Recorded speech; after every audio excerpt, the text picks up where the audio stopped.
chili peppers. Make them red hot chili peppers. 11:10 the time. Welcome to the Morning Event Show on the all new Voice of Laguna. And as I said, all morning long, a spectacular and gorgeous morning along the Southern California coastline. My thanks again to Professor Melissa Harris for stepping in last hour, and we discussed mental health. Now to discuss wellness, our regular Monday conversation. That it appears I'm not the only one that looks forward to this. According to the questions you're getting, a lot of people are looking forward to this conversation. We welcome Dr. Anita Wang in. Good morning, Dr. Wang. How are you? Good morning. It is another beautiful day. It's great. Beautiful days helps our physical being as well. 100%. I mean, I was having a kind of a day in the office, and then I stepped out the door, hit the sun. I was like, oh, I feel so good. Yeah, definitely. And it obviously we know the sun provides vitamin D. Yes. And we don't naturally produce vitamin D on our own, correct? No.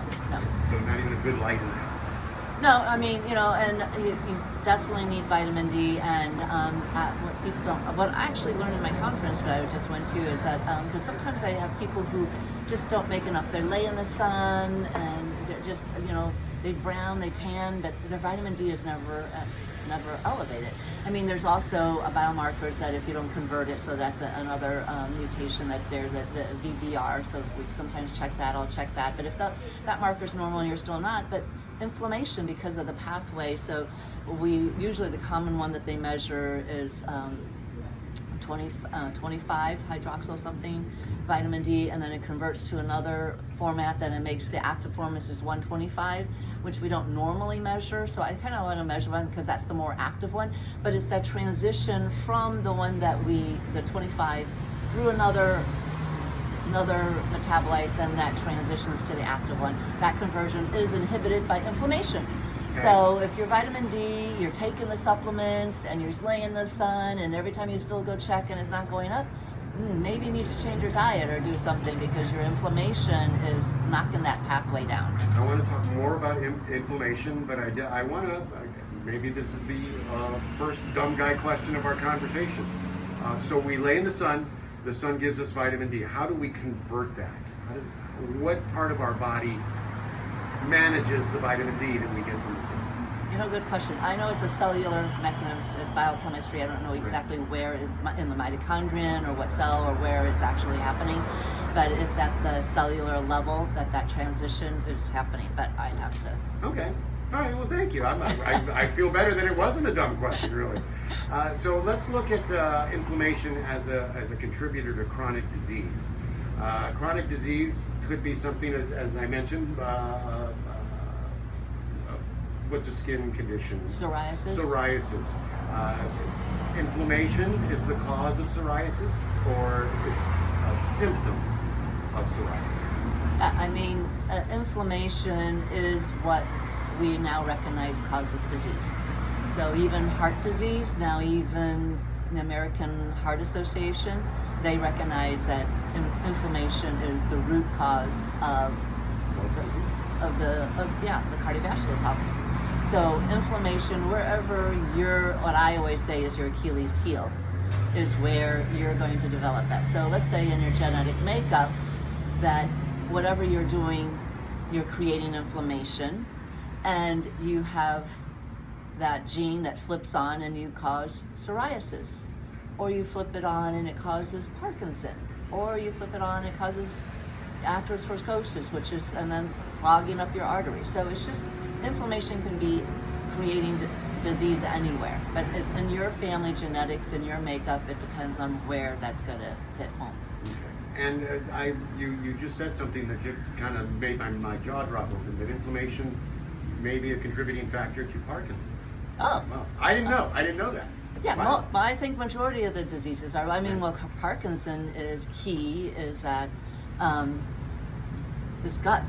So you have a bad, microbiome, you don't have good gut health, you have a poor diet, you're eating processed food, that causes inflammation, and then you have inflammation that goes to the brain, and the microglia cells are not clearing the brain, and you develop little areas that are creating issues. Hidden inflammation, can we talk about that? Well, yeah. So So I always try to tell people to do, their 4 pillars, right? So we've like hit that home like hard. Yeah, right. Food, mood, move, and sleep or repair. Right. Reducing stress. So, and then if you've been doing all of those 4 pillars and you still just don't feel vital and something's not right, well then you need to look at inflammation, right? Because something's causing inflammation and creating your being fatigued, your psoriasis flaring up, your Crohn's disease, something just happening, right? So I kind of broke it down into 5 different things. Well, one is going to be food again, so we kind of hit that home, clean food, whole foods, not processed, no ultra processed food. Then detoxification system. So what is your detoxification system? How well do you do it? So when you breathe, so breathing, you have to breathe properly, exhaling, sweating, urinating, pooping. If you only go once a week, you're not clearing, you're reabsorbing toxins. So that's detoxification, and not just those mechanisms, but your internal detoxification mechanisms, like your NFR2, which is glutathione, which is what neutralizes free radicals and prevents prostate, breast, uterine, ovarian cancer. I think that prostate, I said for men. Men get breast cancer too. So if you don't have enough glutathione and you don't make it, and you have the genetic mutation of that, and your liver makes more of a certain pathway that is the hormone sensitive, where the glutathione needs to neutralize that, in your older years, you may have those cancers. So that's why we see it in the older years, because the body is not humming along and working optimally, right? It's deteriorating. And so what in functional medicine, what I'm trying to do is trying to maintain. I'm trying to maintain so that when you are in your golden years, you're functioning at a 30-year-old and the body's clearing those toxins. So you don't know what your mutation is. 30 to 40% of the population has a mutation in the MTHFR, which is in the methylation pathway, which is part of detoxification. So if that pathway is not working well, you're going to have you can have elevated homocysteine levels, which could then be cardiovascular problems. So that's detoxification. So that's the second thing. The third thing is your gut health. So we've talked about that. So if your gut's not healthy, you're going to have inflammation. So we need to fix that. Maybe it's the food, maybe it's leaky. There's so a host of things, but there's a whole thing to look at. So when you come in and I evaluate you and I go, and you say your symptoms, you want to work on something, and I'll say, oh, well, your gut doesn't seem like it's working well. Let's focus on that to repair that and decrease the inflammation that's coming from that. And then if everything looks good, it could be hidden pathogens. Maybe you're in a home that had a lot of mold, and you're not aware of it, and the mold is creating this inflammation into you. Not everybody's affected by it the same way. I have a family of 5. They went to Notre Dame after the fires, and so after the fires, a lot of the mold on that whole building was out. The spores that were out there. So the family were out there. The husband, the 3 kids, no problem. But the wife was sick, became extremely ill, because she couldn't detoxify that. She couldn't clear it. So that affected her and created significant inflammation for her. So you could be living in the same house with somebody that had water damage, and then there's mold in there, and everybody else is fine, but you're sick. That's creating inflammation. Or if you got Lyme disease, or you have Epstein-Barr, or you have any of these hidden pathogens. So we need to find those hidden pathogens that is creating the imbalance in your body. And then the 5th one is stress. So majority of the people come in, it's stress. So I focus on. Sometimes I look at them. I say, oh, I can't work on any of these physical things, because they're not going to get better if the stress isn't reduced. So I do a lot of stress management. And detoxification varies from person to person. It's not the same for everybody, and a lot of that is influenced by genetics. Correct. So let's say someone comes into your office and they're only clearing their bowels once a week, or they don't urinate often enough, or whatever. How do we get them on track? And is that all diet? Okay, so just those factors those are not the actual pathways, the biochemistry pathways of detoxification. So there's a whole, organic biochemistry of how, who knew that God was a biochemist? Because that's what it is all about. in our body, all of those pathways functioning. So when you're not, pooping, that's different. That's just a mechanicals, right? So not enough fiber, not enough hydration, not enough movement. So that's diet, exercise. So that's a little different. So I think majority of that. But I'm talking about when I test for genetics, I'm looking at the biochemistry of your cells of methylation pathway is one. And then we look at your liver, phase 1, phase 2. Those are in alignment because you could have phase 1 is upregulated, which is where the first pass through the liver. So let's just say that gets upregulated and that's going on to phases, like an assembly, like a conveyor belt, right?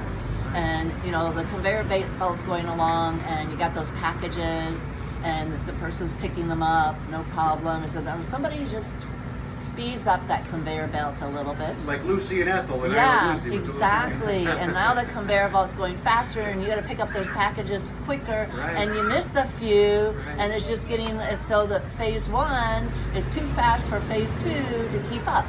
Or you could have it the other way around, phase 2 is just too slow and phase 1 is just going along, but phase 2 is not doing anything. So we can test for that to see, are they in sync? Are they working? What do we need to do? Where's your mutation that's creating that detoxification? So somebody who's more sensitive to smells and perfumes, right? It's causing irritation.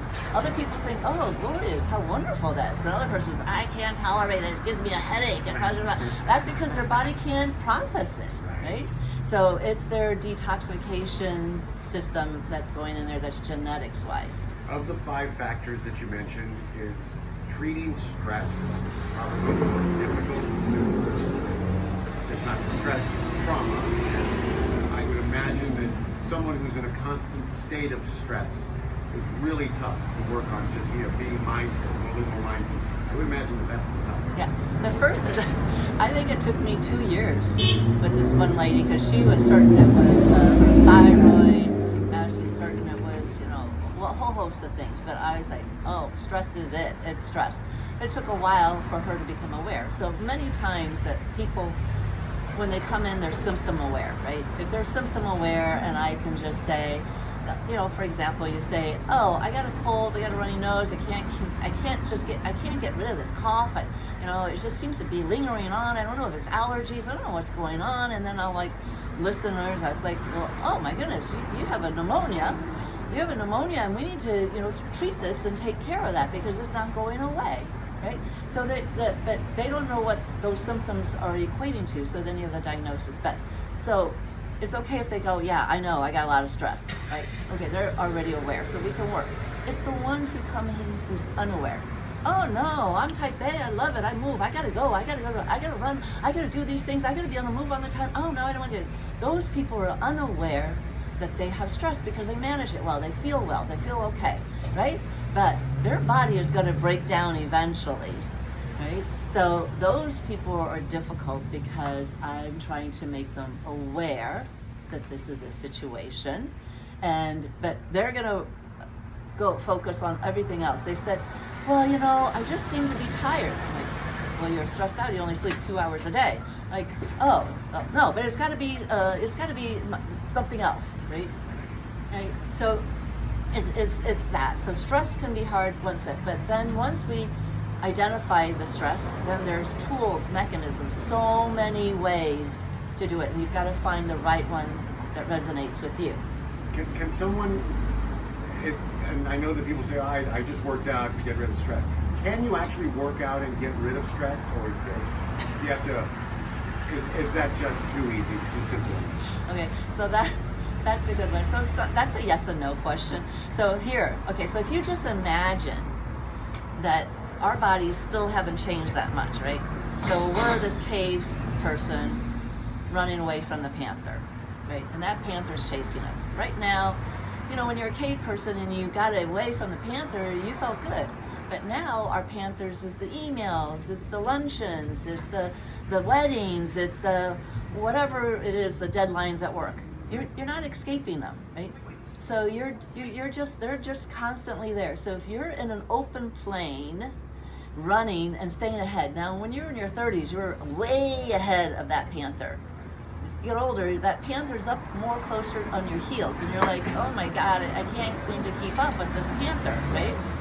But now you kind of go and you duck into a cave, and the foliage covers it, and then you run by. The panther runs by. First thing that happens is that your breathing slows, your heart rate slows, and your brain says, I'm safe. That's the key. How many times can you say that in the day that you say your brain is safe? Now, let's just say you had that work day, you worked that hard, you kept up, the panther was just at your heels, you barely got away, and then you go and you run your heart out, and you're like doing those spin classes, stand up on that thing, ride hard, get up the hill, pump, pump, pump, pump, get down, and now you're all pumped up, you feel good, you got that endorphin rush, you feel good, and the brain goes, did we get away from the panther? Did we escape because we just did all those hills? Do you think we got away? Do they feel safe now? Now you're feeling good, but the brain's going, I don't think we're safe yet. So, I don't think you can outrun your stress. You'll feel good, and it's good for your body, but did you actually decompress and your brain go, yeah, none of those things mattered? That I'm okay and I'm safe. Doesn't matter I have financial problems. Doesn't matter that I'm not getting along in my family. Doesn't matter my boss hates me. Doesn't matter any of those things. Did the brain escape any of those things when you were exercising, or did you just get an endorphin rush? If you were able to escape and the brain felt safe, then I say yes. Then you did outrun your stress. That's why our audience loves you so much. Thank you for that explanation. That was right on target, and I get it now. Thank you. You mentioned Epstein-Barr syndrome when we talked about pathogens, and that's a virus, right? Are there antivirals that can prevent that? Not that I'm aware of. No, nothing. I mean, it's just you get that motto, you get that kissing disease. I mean, sometimes if you are exposed to it and your body is able to fight it off, you're good. But if you're hanging around and it takes a resurgence, so sometimes that can aggravate the system. And then your office is right here at the beach, a few blocks away from the radio station. We live in a humid, fairly humid environment, and a lot of the houses here aren't brand new. A lot of older cottages. Do you see people that are suffering from conditions due to mold? Yeah. There's also this called, I'm going to say the acronym wrong, CIRS, I think, chronic inflammatory response syndrome from mold. So people have exposed to it, and then maybe they carried the pillow to their next house or whatever. They didn't realize it, and it's still there. Or so you really have to. First step is to really remove it. But then you live on the coastal, so you're always kind of exposed. So you have to some people have to be very vigilant on how to keep their body balanced because they're just that sensitive. So people are aware, so that they have light sensitivity, they get headaches, they get ice picks in the head. Those are probably a mold imbalance in there. You ready to answer some questions from our listeners? Sure. So first up, and I didn't get age or names of the questions. I think I did for one of them. What are the doctor's thoughts about parents who won't vaccinate their kids for polio or MMR? Should they? Well, I mean, I hope there's not a political statement one way or the other, right? Because on the science, I think vaccines are good, right? I think there's ways to vaccinate. So polio is on the rise. So there's a resurgence of it. And the vaccine that they're actually using and giving is not actually great. So they're doing the oral polio, and so it's not actually killing it. It gets sitting into the wastewaters, and then people are getting infected, and it's a devastating disease. So I thought we once had eradicated it. No, it's back. It's back. and it's going to be back with a vengeance if we don't get it under control. And so that is the big concern right now, is that it's not. And then so the easy way to vaccinate now is doing this oral, which they're doing in the other third world countries where they're trying to do it, but it's in the wastewater. So I'm not sure that it's going to be that successful. So there's a concern there. So yes, polio, and I think we've had another case. I think there's been one case in the United States. So it's coming back. So I definitely think people should vaccinate because it's a devastating disease and can prevent you from having a horrible outcome. Same with what was it? MMR, measles, mumps, and rubella. Well, measles is highly contagious, so people are getting it. So it's going to be devastating for those who get it. There can be death. So I think that's another thing that is that It's not just red spots on the face. No, it's beyond that. It's beyond that. So how does it affect the body? What do measles do to the body? How does it break us down? So, I mean, you can have neural inflammation, brain swelling. You can have it can get into the spinal cord. So you can have, meningitis issues with that. So if it seeds into there, so you can have neural. So that's the neural problems that you don't want to have. I mean, some people do well and they fly, or some people have minor, and I think it's because it's the same with the flu. People get the flu, they're not too worried about it. You don't meet those people who are dying. Same right now with the COVID. You don't meet the people who are dying. We have 1% of death now with COVID, right? It's not nil. So all of these things is that if you were that 1%, you would say, why didn't you guys vaccinate, right? So it's just, I think, still need to vaccinate, but. Can Caucasians get sickle cell anemia? Yeah, absolutely. It's just that I think it's only maybe 2% for Caucasians, 9% for African Americans. So it's a higher incidence in blacks than it is in whites. So it's a mutation in the hemoglobin that causes the cell to sickle and creates pain and oxygenation and things like that. And is a diagnosis of pulmonary fibrosis a death sentence? This is from a 48-year-old female. Well, I think we're all dying. So I don't know. I don't think any of us can escape that. But it is a. Is there a cure for it? No, unfortunately not. So it's just that your lungs are scarred down. I don't know the health status. So let's just say if you were, you're not your healthiest, right? You didn't do the 4 pillars. You can improve it, and maybe you're not going to even notice it as much, right? Because your inflammation is down. So changing the diet, having no ultra-processed food, having an anti-inflammatory food, having turmeric, all of these things that are anti-inflammatory will certainly help the symptoms.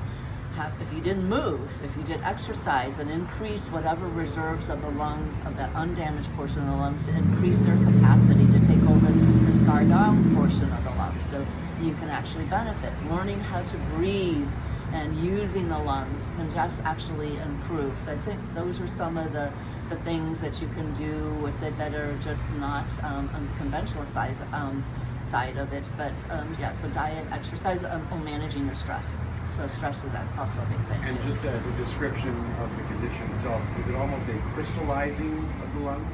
Yeah, Is that what happens? It just starts to scarring down. So, but what is that process? I don't know. So you want to decrease inflammation by all means. So that's going to be the 4 pillars. And this question hits you both as a doctor and as a parent. Someone sent me the question. Their 16-year-old son suffered a concussion playing football. Should we pull him off the team? All right. So when people ask me about vaccinations, people ask me about what they should and shouldn't do. I'm not that person that tells you. I know you're not. I never tell you what to do. I'm going to give you information for you to make an informed decision. And, just like that person who, if they don't want to vaccinate, I'm like, you just have to know how healthy is your body? How healthy is the child? Is the child have a healthy diet, or are they overweight, or do they have a disease? I mean, if the host is not healthy, they're going to be more susceptible to certain things. So now let's just take, for example, my son, unfortunately, he regrets his decision now, but he is a senior for the football team, and he dislocated his shoulder. I was hoping that he had maybe one of the simple ones, a simple subluxation or a slap formation one, but no, he had to have the Bankart. He had to have the worst of the worst. What is the worst of the worst? The worst of Bankart, where the bone is fractured, the labrum is torn, everything's disrupted in there, there's no stability, so, the shoulder's gonna pop out. So, and I want the body to be as healthy as possible. The surgeon told him that by week 3, his shoulder's going to feel completely normal because the pain would resolve things. It'll be just, if you never did contact sports again and never wanted to use that arm surgery, you could just let it go and not have surgery, right? But he's young. He's going to do snowboarding. He's going to do everything he wants to do. That shoulder, I don't want it to be a chronic pain, a problem, and have a lot of difficulties. I want him to be healthy and have full functioning in his older years. Right?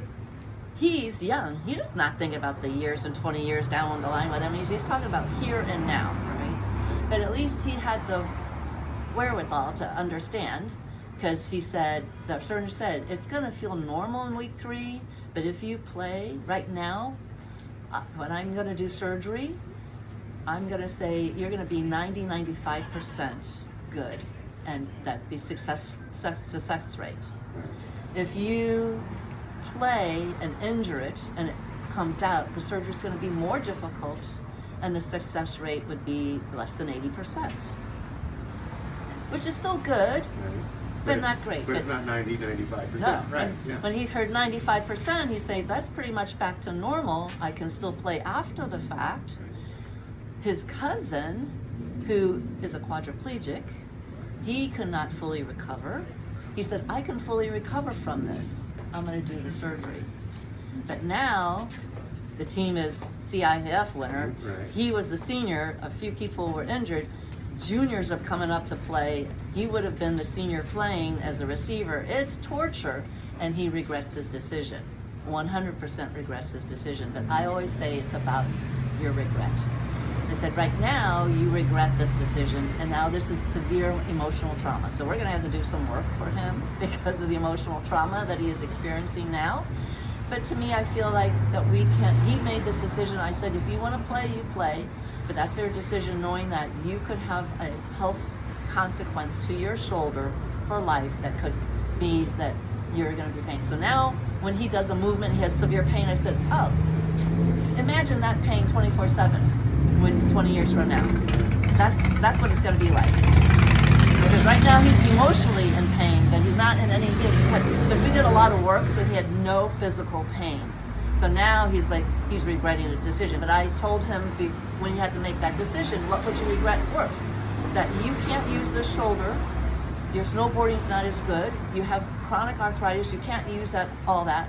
He didn't think about the emotional effect that he was going to have. I'm not playing. He did feel it, because he said he didn't get injured in a game. He didn't have the glory of that, and he got only in practice what it was and how horrible. And so he was suffering, but he thought of that one. He would regret more of that. Right now, he's regretting his decision, but we'll see how it changes. So speaking to this boy with the concussion, I don't think you probably have enough data, because number one, if what we do simply is we do a CAT scan, right? So the CAT scan only shows if there's significant trauma in terms of surgery, bleeding, some damage that needs repairing, but we don't diagnose concussion. So I don't know how significant that concussion is, right? But a concussion is death of brain cells. So now he's had brain cells that are dead. Now, I don't know how soon you want this boy to go back. Is it right after the concussion, or you want to wait the 3 weeks they say to wait, or the 6 weeks, or whatever they're saying to wait, and then go back in, or what are they saying? But are they doing imaging? Do you have an imaging? Do you have a SPECT scan that shows the blood flow to the area and how large is that damage?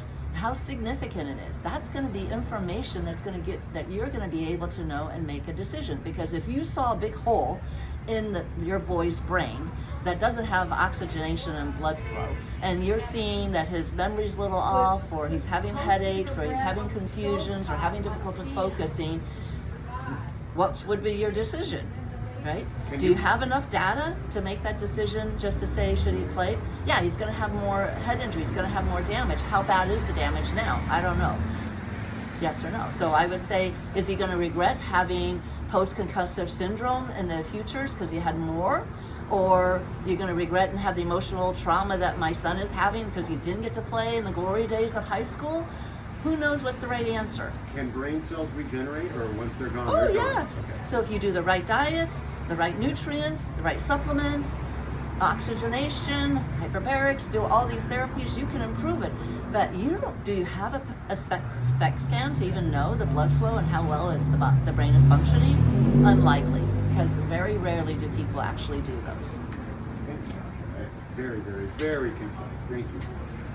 Last question is there a best treatment, if any, to help stop smoking of tobacco? Okay, well, you're combating a couple of things, right? So first, let's say if you did your genetics and you know you have the genetics for more addiction, it's going to be a little bit more difficult because then you're fighting your genetics, right? So just switch to a different addiction if you want.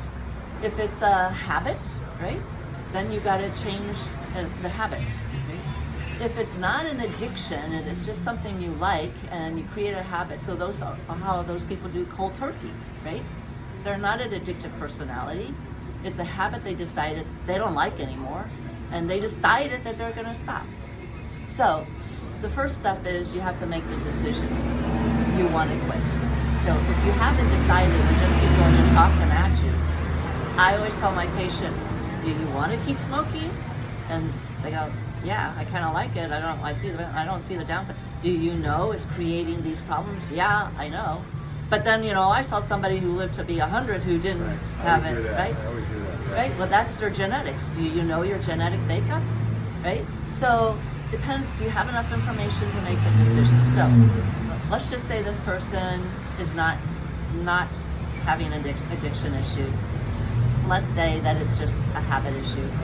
Then, create a new habit. So, and you have to get over that, withdrawals. So you have to go what's going to help you with the withdrawals. And maybe you pick toothpicks as your habit because you like to take that little break. You go take a toothpick, you got to play with the cigarette that's in your hand. You kind of pick your teeth. There's a hand-mouse type of thing. Could be an oral fixation. It's oral, right. It could be hand, so it could be that. So you can replace it. And then you have to give yourself an attaboy, attaperson, attagirl, whatever it is, for being successful, for not doing the smoking. You took the toothpick instead. And then towards the end, your body's going to feel the reward of not doing the smoking because you're going to have better lungs, your blood pressure is going to be lower, you're going to have less heart disease risk, you're going to just have all of these health benefits from it. So it's just, there's a whole process to doing it. Thank you for that. And again, your essential pillars to optimize health is amazing, and it is a simple. I know it sounds simple, and you make it seem so easy. Food, move, mood, and sleep. We'll be talking more about this in the coming weeks. How do people find you if they need help? So, I've been thinking about this. I've been telling people to go to the website, but there are some people who don't like to use computers and don't know or don't have email, don't have it. So, you can still call, text, leave a voicemail. Some people don't leave voicemails, but whatever. But I do all kinds of forms. But if you go to the website, ANITAWANGMD, you can leave a message. You can make a complimentary appointment, a discovery call, and we can discuss your issues, see if it works for you. So you can set up a time, because I don't answer my phones. So I don't answer my phone too. Yeah, so you're going to have to book a time for me to actually do that, or you can text me at 949-734-0580. Dr. Anita Wang, as always, a fabulous conversation. I've thoroughly enjoyed it, and I look forward to talking to you next week. And I was looking forward to seeing you at the 1-year anniversary party, but you've got important CIF football I know, to I'm take care so of. You know, bummed. I'm bummed too, but that's okay. I understand. I know, I was actually thinking about it. I thought, and then I had to think, as I advised all my patients, think about your regrets. I said, okay, and I'm an ER doctor, so I always think worst case. So would I regret not being there and my son got injured? No, yeah. And would I regret if my son made the play of the game and I didn't see, and everybody goes, oh wow, did you see your son? How did? I'm like, oh yeah. I'm like, okay, decision made. I'm going to this game that I really don't want to go because I want to be at the all-time fabulous party that is going to be at your event. I can't